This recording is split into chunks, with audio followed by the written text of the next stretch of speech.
Hello and नमस्कार दोस्तों। तो आज के इस वीडियो में हम लोग क्लास 9 का एग्जाम के लिए हम लोग इंपॉर्टेंट क्वेश्चन देखने वाले हैं 2026 बोर्ड एग्जाम के लिए। इसी में से प्रश्न जो आप लोग के बोर्ड एग्जाम में छपने वाला है, क्योंकि ये सारे प्रश्न जो आप लोग के एग्जाम के लिए बहुत ही अधिक इंपॉर्टेंट होने वाला है। आज हम लोग विज्ञान का प्रश्न देखेंगे, तो आप लोग सारे प्रश्नों को देखकर ही जाएंगे। ठीक है, सारे हम लोग एमसीक्यू क्वेश्चन देखने वाले हैं। चलिए हम लोग क्वेश्चन की ओर बढ़ते हैं। तो चलिए सबसे पहला आप लोग का प्रश्न है, वेग परिवर्तन की दर को क्या कहते हैं। ठीक है, तो देखिए वेग में जो परिवर्तन की दर जो होता है उसको हम लोग क्या कहते हैं, बल कहते हैं, त्वरण कहते हैं, द्रव्यमान कहते हैं, या इनमें से कोई नहीं। देखिए वेग में परिवर्तन की दर को आपको याद रखना है, वेग में परिवर्तन की दर को त्वरण कहते हैं। ऑप्शन नंबर दूसरा जो इसका आंसर हो जाएगा। नेक्स्ट आप लोग का प्रश्न है, निम्न में से कौन सही है। आप लोग गति का 3 समीकरण पढ़े होंगे, उसी में से यहाँ पर समीकरण दिया गया है, तो इसमें से कौन सा सही है उसी को बताना है। ठीक है, तो पहला ऑप्शन में दिया गया है एस बराबर you plus half A T square. इसके बाद देख सकते हैं एस बराबर U T plus half A T square, या फिर एस बराबर U T plus half A T. ये दो नहीं होगा, ये भी नहीं होगा। इसका जो करेक्ट आंसर होगा ऑप्शन नंबर दूसरा हो जाएगा,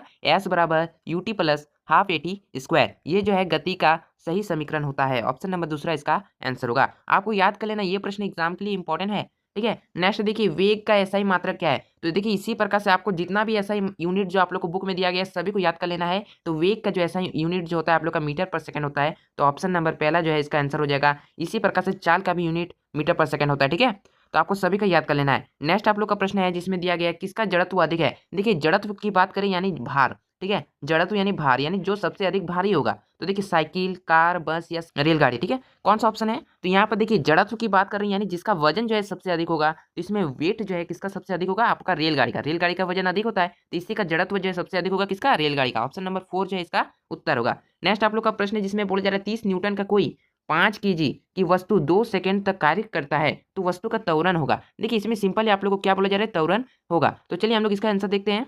तो यहाँ पर आप लोग को क्या देखने को मिल रहा है, 30 न्यूटन। न्यूटन जो है आप लोग का क्या है, यानी एफ यानी फोर्स जो है आप लोग का 30 न्यूटन दिया, यानी बल आप लोग का 30 न्यूटन है। और 5 केजी यानी मास जो है, यानी एम जो है आप लोग का 5 केजी दे दिया गया है। और यहाँ पर पूछ क्या रहा है, ए हम लोग का पूछ रहा है, यानी हम लोग का त्वरण पूछ रहा है। तो एक फॉर्मूला अगर आप लोग पढ़े होंगे तो आप लोग को याद होगा, एफ बराबर एम ए, ये आप लोग का फॉर्मूला होता है। ठीक है, बल का फॉर्मूला। ठीक है, तो इस फॉर्मूला को याद रखना है। इसमें देखिए हम लोग का मान जो है, एफ का भी मान है, एम का भी मान है, लेकिन ए का मान नहीं है। तो एफ का मान की जगह हम लोग पुट करेंगे, एफ का वैल्यू कितना है 30 है। और यहाँ पर देखिए एम का वैल्यू कितना है, एम का 5 है। और ए का वैल्यू हमें निकालना है, तो ए का हम लोग निकालेंगे। और देखिए 5 इस साइड गुना में इस साइड भेज देंगे तो हम लोग का भाग में हो जाएगा। ठीक है, तो देखिए ए बराबर अगर हम लोग करें तो 30 बट्टा में हम लोग का 5 आएगा, काट देंगे तो 30 6 बार में चल जाएगा, यानी 6 इसका आंसर होगा।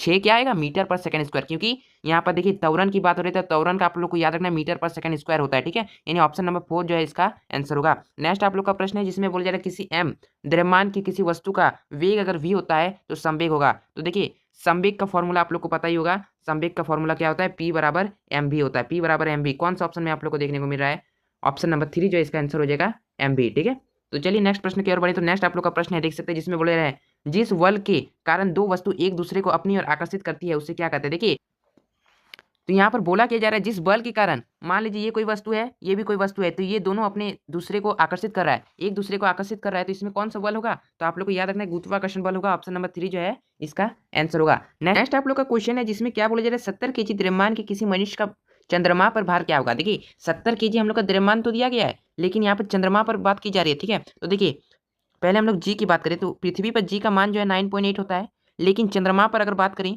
तो चंद्रमा पर 9.8 बटा में 6 हो जाएगा। ठीक है, 9.8 बटा में 6 हो जाएगा, क्योंकि यहाँ पर चंद्रमा पर बात की जा रही है, पृथ्वी पर नहीं। तो पृथ्वी के लिए हम लोग 9.8 यूज करेंगे, लेकिन यहाँ पर चंद्रमा पर बोला जा रहा है, चंद्रमा पर भार, इसलिए 9.8 बटा 6 यूज करेंगे। ठीक है, तो यहाँ पर हम लोग भार देखते हैं। ठीक है, चांद में, ठीक है, यानी चंद्रमा पर जो भार होगा, तो भार यानी डब्ल्यू बराबर जो फॉर्मूला होता है एम जी होता है, डब्ल्यू बराबर एम जी। यानी तो यहीं पर हम लोग देख सकते हैं जो हम लोग का एम जी हो गया, तो हम लोग का मास जो है 70 केजी यहाँ पर दिया है, इसलिए 70। और जो जी का, तो हम लोग जी का मान कितना लेना है, 9.8 नहीं लेना है, 9.8 बटा में 6 लेना है, क्योंकि यहाँ पर चंद्रमा की बात हो रही है, तो 9.8 बटा में 6। अब देखिए पॉइंट उड़ाएंगे तो पॉइंट के लिए 1 और उसके बाद एक संख्या इसलिए 0। अब देखिए 10 1 का 10 और 10 का पढ़ा में 70 7 बार में। ओके, और उसके बाद देखिए यहाँ पर 2 तिया 6 हो जाएगा। उसके बाद देखिए 2 से काट देंगे तो 2 चौके 8 और इधर 18, 2 नाम 18, यानी यानी ऊपर में 49 हो गया। 49 को 7 से गुना करेंगे और नीचे हम लोग का 3 हो गया। तो 49 को अगर हम लोग 7 से गुना करेंगे, 7 को अगर 49 से गुना करेंगे और नीचे हम लोग का 3 रहा, तो ऊपर में हम लोग का कितना आ जाएगा, लगभग 343 बटा में 3 आएगा। ठीक है, देखिए यहाँ पर 3 बटा में 3 आएगा, काट देंगे तो 3 1 का 3। उसके बाद देखिए फिर 3 1 का 3 जाएगा और उधर चल जाएगा 13, तो फिर नहीं जाएगा तो 3 4 12, फिर पॉइंट लगाएंगे, फिर 3 3 9, यानी लगभग 14.3 आ रहा है। यानी कौन सा ऑप्शन होना चाहिए? ऑप्शन नंबर 3 इसका आंसर होगा 14.3। ठीक है, पहले हम लोग क्या किए, पहले हम लोग कुछ नहीं किए, केवल देखिए 70 को जो है 9.8/6 से हम लोग मल्टीप्लाई कर दिए, बस इतना ही किया, हम लोग का आंसर आ गया। कितना आ गया? इतना आ गया। ठीक है, ऑप्शन नंबर 3 इसका आंसर हो जाएगा। नेक्स्ट आप लोग का प्रश्न है, किसी भी वस्तु का चंद्रमा पर भार जो है पृथ्वी के भार के कितना गुना होगा? देखिए चंद्रमा पर जब भी बोला जाए किसी भी वस्तु का भार जो है पृथ्वी से 1/6 गुना होता है। ठीक है, 1/6 गुना होगा, 1/6 गुना। ठीक है, ऑप्शन नंबर 4 जो है इसका आंसर होगा। नेक्स्ट आप लोग का प्रश्न है, बल और विस्थापन के गुणनफल को क्या कहते हैं? देखिए बल और विस्थापन के गुणनफल को जो है आप लोग को याद रखना है, बल और विस्थापन के गुणनफल को कार्य कहते हैं। ऑप्शन नंबर पहला इसका आंसर होगा कार्य। नेक्स्ट प्रश्न है, द्रव्यमान m के कण का रेखीय संवेग p है तो उसकी गतिज ऊर्जा होगी, तो गतिज ऊर्जा क्या होगी उसी को बताना था। तो यहाँ पर p m दिया है, उसके बाद देखिए p² / m², फिर pm फिर p²/2m, तो इसका जो आंसर होगा p²/2m होगा। ऑप्शन नंबर 4 जो है इसका आंसर होगा। नेक्स्ट आप लोग का प्रश्न है, तरंगे किसका हस्तांतरण करती है? सबसे इजी क्वेश्चन है और इसको याद रखना क्योंकि VBI इंपॉर्टेंट क्वेश्चन होने वाला है। तरंगे जो है ऊर्जा का हस्तांतरण करती है। ऑप्शन नंबर 4 इसका आंसर होगा। नेक्स्ट देखिए, ध्वनि तरंगे होते हैं, ध्वनि तरंगे आप लोग का अनुदैर्ध्य तरंग होगा, अगर प्रकाश अगर बोला जाता तो आप लोग का अनुप्रास होता, लेकिन यहाँ पर ध्वनि की बात हो रहा है इसलिए आप लोग का अनुदैर्ध्य तरंगे होगा। ठीक है, ऑप्शन नंबर दूसरा। नेक्स्ट आप लोग का प्रश्न है जिसमें बोला जा रहा है निम्नलिखित में से कौन जो है पदार्थ का उदाहरण? देखिए पदार्थ हम लोग किसको कहते हैं? ठीक है, तो देखिए इसमें से तो कौन हम लोग का पदार्थ है? देखिए विचार तो नहीं होगा, ठीक है, शीत भी नहीं होगा, शीतल पेय हो जाएगा। ठीक है, ये हम लोग का पदार्थ है, ये हम लोग का ठोस है, ठोस द्रव गैस वो हम लोग का पदार्थ में आता है। चलिए नेक्स्ट आप लोग का प्रश्न है जिसमें बोला जा रहा है 25 डिग्री सेल्सियस तापक्रम बराबर है, तो 25 डिग्री सेल्सियस में दिया है तो उसको हम लोग 273 ऐड कर देंगे तो कितना आ जाएगा? देखिए 5 3 8 हो जाएगा, इधर 7 2 98, यानी 298 केल्विन आ जाएगा। कौन सा ऑप्शन है? ऑप्शन नंबर 3 इसका आंसर होगा 298 केल्विन। नेक्स्ट आप लोग का प्रश्न है, गैस के कणों के बीच आकर्षण बल जो है क्या होता है? देखिए गैस के कणों के बीच आकर्षण बल सबसे कम होता है, इसको आप लोग को याद रखना है। अगर यहाँ पर आप लोग का ठोस का पूछा जाता, ठोस का पूछा जाता तो सबसे अत्यधिक होता, लेकिन यहाँ पर गैस का पूछा जा रहा है इसलिए कम। नेक्स्ट आप लोग का प्रश्न है, आयोडीन और साधारण नमक का पृथक किए जा सकता है, आयोडीन और साधारण नमक को पृथक किया जा सकता है ऊर्ध्वपातन के द्वारा। ऑप्शन नंबर दूसरा इसका आंसर होगा ऊर्ध्वपातन। आप लोग का प्रश्न है जिसमें बोला जा रहा है निम्नलिखित में कौन विषमांगी मिश्रण है? विषमांगी मिश्रण कौन है? सोडा जल, वायु, सिरका या लकड़ी? तो लकड़ी जो है आप लोग का विषमांगी मिश्रण हो जाएगा, विषमांगी मिश्रण आप लोग का लकड़ी हो जाएगा। ऑप्शन नंबर 4 इसका आंसर होगा। नेक्स्ट, गैस का द्रव में परिवर्तन कहलाता है। देखिए गैस में जैसे आप लोग का गैस का द्रव में परिवर्तन को हम लोग क्या कहते हैं? तो उसको हम लोग जो है संघनन कहते हैं। ऑप्शन नंबर 3 इसका आंसर होगा संघनन।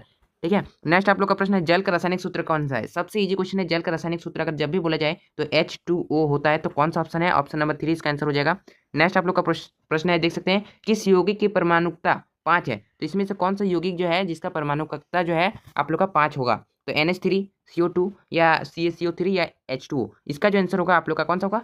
CaCO3 का परमाणुकता जो है आप लोग का 5 होने वाला है, यानी ऑप्शन नंबर 3 इसका आंसर होगा। नेक्स्ट आप लोग का प्रश्न है, किसी तत्व के परमाणु में नाभिक 11 प्रोटॉन और 12 न्यूट्रॉन है तो तत्व का द्रव्यमान संख्या क्या होगा? द्रव्यमान संख्या आप लोग को पता होगा, प्रोटॉन की संख्या, तो प्रोटॉन की संख्या 11 है और न्यूट्रॉन की संख्या 12 है, दोनों को ऐड कर देते हैं तो हम लोग का जो है द्रव्यमान संख्या आ जाता है। तो द्रव्यमान संख्या दोनों को ऐड करेंगे तो हम लोग का 23 आ जाएगा। ऑप्शन नंबर 3 इसका आंसर होगा। नेक्स्ट आप लोग का प्रश्न है, सोडियम, सोडियम का सही इलेक्ट्रॉनिक्स विन्यास निम्न में से कौन सा है? तो सोडियम का आप लोग का बोला जाए तो सोडियम का आप लोग का परमाणु संख्या 11 होता है, तो उसका इलेक्ट्रॉनिक विन्यास कितना होगा? 2,8,1। ठीक है, 2,8,1। ठीक है, ये आप लोग का 11 हो गया, यानी 2,8,1 कौन सा ऑप्शन है? ऑप्शन नंबर 4 इसका आंसर हो जाएगा 2,8,1। नेक्स्ट आप लोग का प्रश्न है, किसी तत्व का परमाणु क्रमांक जो है 16 दिया गया है तो उसकी संयोजकता क्या होगी? परमाणु क्रमांक 16 है तो उसका इलेक्ट्रॉनिक विन्यास कितना होगा? 2, 8 और 6 होगा। तो यहाँ पर आप लोग का, यहाँ पर लास्ट में 6 आ रहा है, यानी 8 से कितना कम है? 2 कम है, तो इसका जो संयोजकता जो होगा आप लोग का 2 हो जाएगा, यानी ऑप्शन नंबर 4 इसका आंसर हो जाएगा 2। ठीक है, नेक्स्ट आप लोग का प्रश्न जिसमें बोला जा रहा है, किसी तत्व के परमाणु में 18 न्यूट्रॉन और 17 प्रोटॉन है, तत्व के द्रव्यमान संख्या होगा। अभी हमने जस्ट आप लोग को बताया, तो आप लोग जो इसका आंसर कमेंट करेंगे द्रव्यमान संख्या। द्रव्यमान संख्या क्या होता है? न्यूट्रॉन की संख्या और प्रोटॉन की संख्या दोनों का ऐड होता है, तो कौन सा ऑप्शन होगा? आप लोग जो कमेंट करेंगे क्वेश्चन नंबर 25 का। ठीक है, देखते कितने स्टूडेंट कमेंट कर पाते हैं। नेक्स्ट आप लोग का प्रश्न है, किसी तत्व में परमाणु में 18 न्यूट्रॉन और 17 प्रोटॉन है तो तत्व का द्रव्यमान संख्या क्या होगा? द्रव्यमान संख्या भी सेम उसी प्रकार से होता है जिस प्रकार से आप लोग का यहाँ पर परमाणु द्रव्यमान, ठीक है, यहाँ पर आप लोग का परमाणु द्रव्यमान पूछा जा रहा है, द्रव्यमान संख्या हो या परमाणु द्रव्यमान हो, दोनों को ऐड कर देना है, आप लोग का आंसर आ जाएगा। कौन सा ऑप्शन होगा? ऑप्शन नंबर 1 इसका आंसर होगा 35। ठीक है, यहाँ पर 18 और 17 दोनों को ऐड कर देंगे तो हम लोग का आंसर जो है 35 आने वाला है। नेक्स्ट आप लोग का प्रश्न है जिसमें बोला जा रहा है, शरीर यानी जीव शरीर की रचनात्मक और कार्यात्मक इकाई को कहते हैं। ये क्वेश्चन तो आप लोग के एग्जाम में छपने वाला क्वेश्चन है। ठीक है, जीव शरीर की रचनात्मक और कार्यात्मक इकाई को हम लोग जो है कोशिका कहते हैं। ऑप्शन नंबर पहला जो इसका आंसर हो जाएगा कोशिका। नेक्स्ट आप लोग का प्रश्न है जिसमें क्या बोला जा रहा है, पादप कोशिका में रसोई घर को कहते हैं। देखिए पादप कोशिका में जो रसोई घर जो होता है उसको हम लोग क्या कहते हैं? उसको हम लोग हरित लवक कहते हैं। ऑप्शन नंबर 3 इसका आंसर होगा हरित लवक। नेक्स्ट आप लोग का प्रश्न है, देखिए कोशिका में क्रोमोसोम जो है कहाँ पाया जाएगा। कोशिका जो होता है आप लोग का सेल, ठीक है, उसमें क्रोमोसोम आप लोग का कहाँ पाया जाता है, केंद्रक में, कोशिका भित्ति में, या कोशिका द्रव्य में, या इनमें से कोई नहीं, ठीक है। तो कोशिका में क्रोमोसोम आप लोग का कहाँ पर पाया जाएगा, आप लोग का आंसर जो है केंद्रक में होगा, ठीक है। केंद्रक में क्रोमोसोम आप लोग का पाया जाता है। नेक्स्ट देखिए, तना की शीर्षक भाग में कौन सा ऊतक होता है। देखिए जो आप लोग का जो तना के सबसे शीर्ष में जो आप लोग का होता है वो कौन सा आप लोग का ऊतक होता है, शीर्ष विभोजित ऊतक होता है। तो कौन सा ऑप्शन होगा, ऑप्शन नंबर पहला इसका आंसर हो जाएगा शीर्ष विभोजित ऊतक।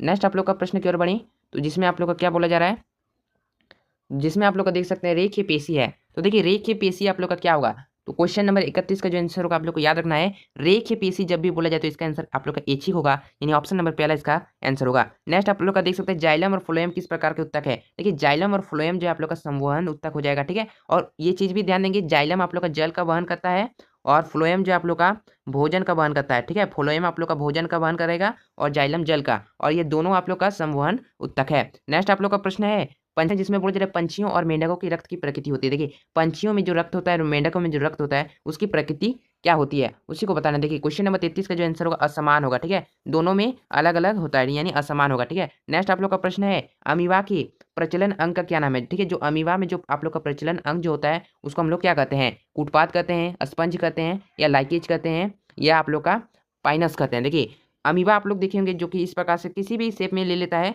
उसमें जो आप लोग का जो भोजन को पकड़ते वक्त जो ये बनाता है, ठीक है, वो कूटपाद होता है, ठीक है। यानी ऑप्शन नंबर पहला इसका आंसर होगा कूटपाद। नेक्स्ट आप लोग का प्रश्न है एक संक्रामक रोग है। देखिए संक्रामक रोग की बात की जा रही है तो इसमें से कौन आप लोग का संक्रामक रोग है, आपको याद रखना है कि संक्रामक रोग बोला जा रहा है, इसलिए आप लोग का हैजा इसका आंसर होगा हैजा, ठीक है। इसी प्रकार से दीर्घकालिक भी पूछ सकता है, यानी अलग अलग प्रकार से आप लोग एग्जाम में पूछ सकता है, ठीक है। अभी तक आप लोगों ने हमारे यूट्यूब चैनल को सब्सक्राइब नहीं किए होंगे तो सब्सक्राइब कर लेंगे, इसी प्रकार से आपके एग्जाम का भी तैयारी होने वाला है। नेक्स्ट देखिए प्रोटोजोआ के कारण होने वाला एक रोग का नाम क्या है। देखिए जो प्रोटोजोआ होता है उसके कारण होने वाला एक कौन सा रोग है उसका नाम हम लोग को बताना है। तो प्रोटोजोआ के कारण जो है आप लोग का मलेरिया रोग होता है, ऑप्शन नंबर दूसरा इसका आंसर होगा मलेरिया। नेक्स्ट आप लोग का प्रश्न है वायु के द्वारा फैलने वाला एक रोग का नाम क्या है। जो वायु द्वारा फैलता है वो रोग का नाम हमें बताना है। देखिए पहला तो हैजा, डायलिसिस, एड्स, ये सब तो नहीं होगा, आप लोग का टीवी हो जाएगा, ऑप्शन नंबर 3 इसका आंसर होगा टीवी। चलिए नेक्स्ट आप लोग का प्रश्न है जिसमें आप लोग का बोला जा रहा है कौन प्राकृतिक संपदा नहीं है। देखिए प्राकृतिक संपदा की बात की जाए यानी जो प्रकृति से दिया गया है, जैसे आप लोग का वायु जो है वो आप लोग का प्रकृति से मिला है, जल भी मिला है, कोयला भी मिला है, लेकिन खेत को मानव बनाता है। खेत पहले से बना नहीं था, मानव ने खेत को बनाया, ठीक है। यानी ऑप्शन नंबर पहला इसका आंसर होगा, ये प्राकृतिक संपदा नहीं है। नेक्स्ट आप लोग का प्रश्न है ओजोन परत का ह्रास, ओजोन परत का ह्रास करने में उत्तरदायी रसायन कौन सा होगा। देखिए ओजोन परत का ह्रास जो आप लोग का क्लोरोफ्लोरोकार्बन यानी CFC, आप लोग का कभी कभी इंग्लिश में भी रह सकता है, यानी CFC शॉर्ट में लिखा रह सकता है, इसको आप लोग को याद रखना है, यानी क्लोरोफ्लोरोकार्बन, ऑप्शन नंबर दूसरा इसका आंसर होगा। नेक्स्ट आप लोग का प्रश्न है दूध में उत्पादन में क्रांति वृद्धि को हम लोग क्या कहते हैं। देखिए दूध में उत्पादन की क्रांति वृद्धि को हम लोग क्या कहेंगे। दूध आप लोग का किस कलर में होता है, सफेद कलर में होता है, यानी वो आप लोग का श्वेत क्रांति में होता है, ठीक है। तो ये आप लोग का आंसर हो जाएगा श्वेत क्रांति, ठीक है। तो आज की वीडियो में हमने 40 मोस्ट इंपोर्टेंट आप लोग के लिए ऑब्जेक्टिव क्वेश्चन बताया, इसी में से क्वेश्चन जो आप लोग एग्जाम में आने वाला है, क्योंकि ये सारे प्रश्न जो है मोस्ट VBI प्रश्न है आप लोग के एग्जाम के लिए, तो सारे प्रश्नों को आप लोग जरूर पढ़ लेंगे। अगर इसी प्रकार से आपको नेक्स्ट किस टॉपिक पर वीडियो चाहिए एक बार आप लोग कमेंट कर देंगे, नेक्स्ट किस सब्जेक्ट पर आप लोग को वीडियो चाहिए, और इसी प्रकार से वीडियो पाने के लिए हमारे चैनल को सब्सक्राइब कर देंगे और इस वीडियो को लाइक करके शेयर कर देंगे। मिलेंगे किसी नेक्स्ट वीडियो में नेक्स्ट टॉपिक के साथ, तब तक के लिए जय हिंद, जय भारत, वंदे मातरम।